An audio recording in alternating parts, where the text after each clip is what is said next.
Hey everyone, I'm here with two very special friends that I thought, you know what, why not have them on the vlog? And that is Ryan Smith and Clara Costello, who are our SGA president and vice president for next year at Cedarville. So I want to start with, what is your guys' major, your year in school, and then finally, why'd you choose Cedarville? My major is allied health, and I specialize in physical therapy. That's good. And then I'll be entering senior year. Clara and I will both be seniors next year. Crazy. I chose to come to Cedarville because for two reasons. One, the physical therapy program was academically rigorous, and I appreciated that. And then two, because of the spiritual health of the campus. Coming on and being able to experience life with students, staying overnight, attending chapel, really sold the school to me. Also, I appreciate Cedarville's alumni a lot. I have good friends who are Cedarville alumni, and the reputation that they set and the Christ-like example that they are in the community means a lot to me. And so I looked toward their example for guidance, which brought me to Cedarville. You just took all the answers as to why someone should go to Cedarville. As Ryan said, I'm a senior. I am a communications major, strategic communications with a couple minors in biblical counseling and women's ministry and organizational communication. So that's been really fun. I picked Cedarville because there was such an adaptable program for my program of study, and I have a twin brother here, so it's super fun to have the community of my family play into the rest of my college life. And also all of the reasons that Ryan said too. Yeah, and I think that is what's so cool about Cedarville is we all come from different walks, and you guys have heard me say it multiple times on here that God definitely plays a role in your way to Cedarville, whether that's through tragedy, whether that's through a scholarship, whether that's through people investing in you, and that just makes it that much easier to want to come to Cedarville. And so with that, I want to kind of transition.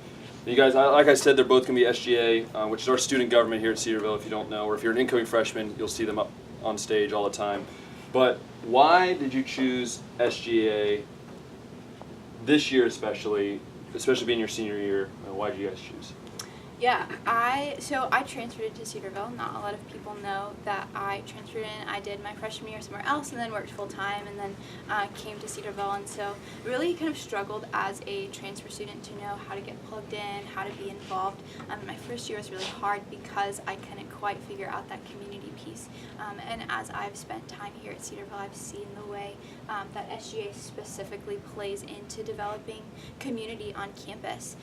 The kind of purpose of SGA is to build campus morale. That's one of kind of the three of our mission statement, and so it has been so cool for me as I get to know the campus to see ways that SGA is so involved. SGA doesn't always get the credit. You don't always know what SGA is doing, but there's a lot of behind the scenes work that goes into creating opportunities for students to plug in and experience community. That has been something that I've loved partaking in, and something I want to help set up for this next year. You made a good point, community. The two reasons that I was interested in SGA were, one, setting the example. SGA is able to do that well, and specifically the president and vice president are very much role setters on campus, and that was attractive to me. I wanted to be a role setter. Thanks to the gifts and abilities that the Lord had given me. And then also, I am interested in investing in Cedarville's community because it is so wonderful. For the things that it's done for my life, for the testimonies that you hear from other people's life, it is so valuable, and being able to have a large part in coordinating community, fostering community, pushing community, was remarkable to me, and I was like, yes, I would love to do that, because the Cedarville experience is unlike any other, and so to be able to guide students along, and whether that was through events, whether large or small, weekly chapels, was very attractive to me. It was fun to set the example, and it was fun to initiate community.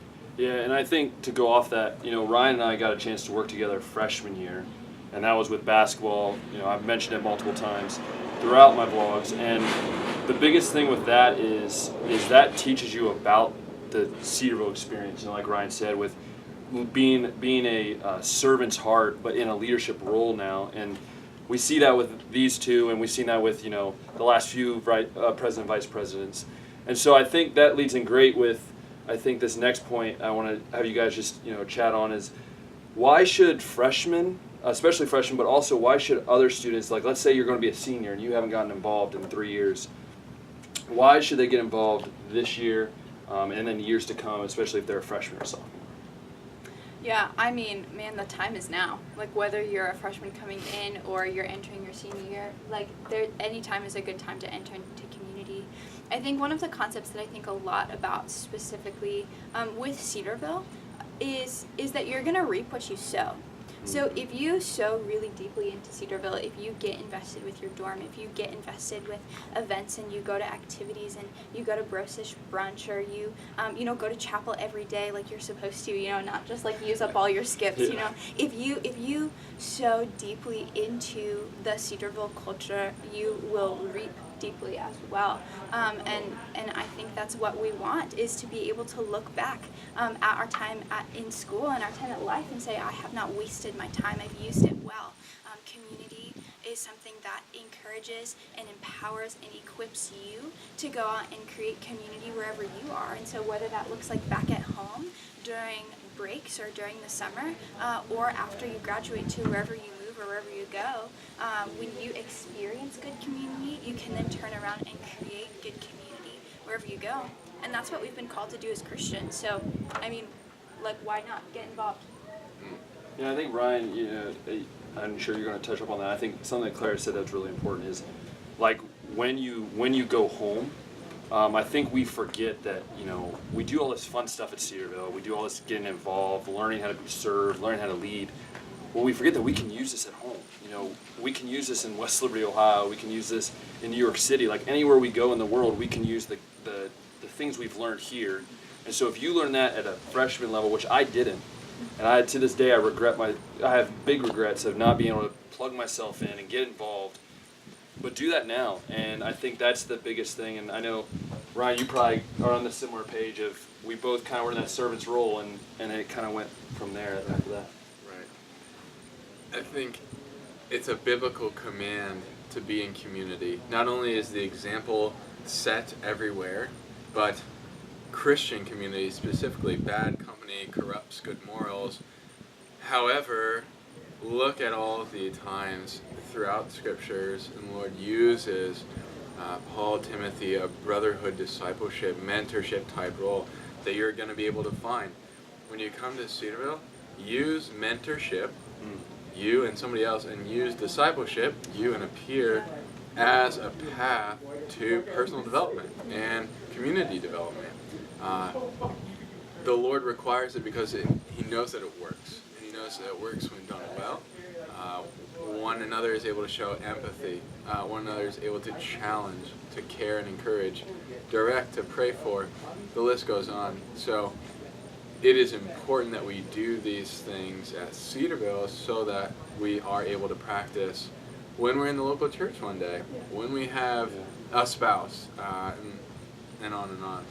Yeah, and I think that great points, because I think I couldn't say it much better, and I think anybody that goes to Cedarville, especially for us being here for a few years and going through the ups and downs, and I think that's one of the biggest things. And you guys have heard on many of my vlogs where I've gone through a lot of tough things this past year, but if it wasn't for Cedarville culture, if it wasn't for people just investing in me and saying, Ben, I know you're struggling. Ben, I can see this. Let me just pray for you. Let me just be that companion for you. And that prepares you, like Ryan said, for church, for your future marriage. Like, it's not going to be easy. And I think sometimes we come here with the mindset that maybe it's going to be easy, Christian, I go to church, I'm a Christian, but it's not. And all three of us can attest that times will get tough, and you just have to buckle down and say, God, help me through. And I think that's really huge. And so I think transitioning that, I think I want to focus on, this year. This is senior year. I know I've been able to hear what they've talked about over the last few months, seeing some of the ideas they do have, and knowing most of them, it's kind of cool. But what does SGA have planned? I guess not just SGA, but I think everybody in in student life. What's this year going to look like, and your goals for this year?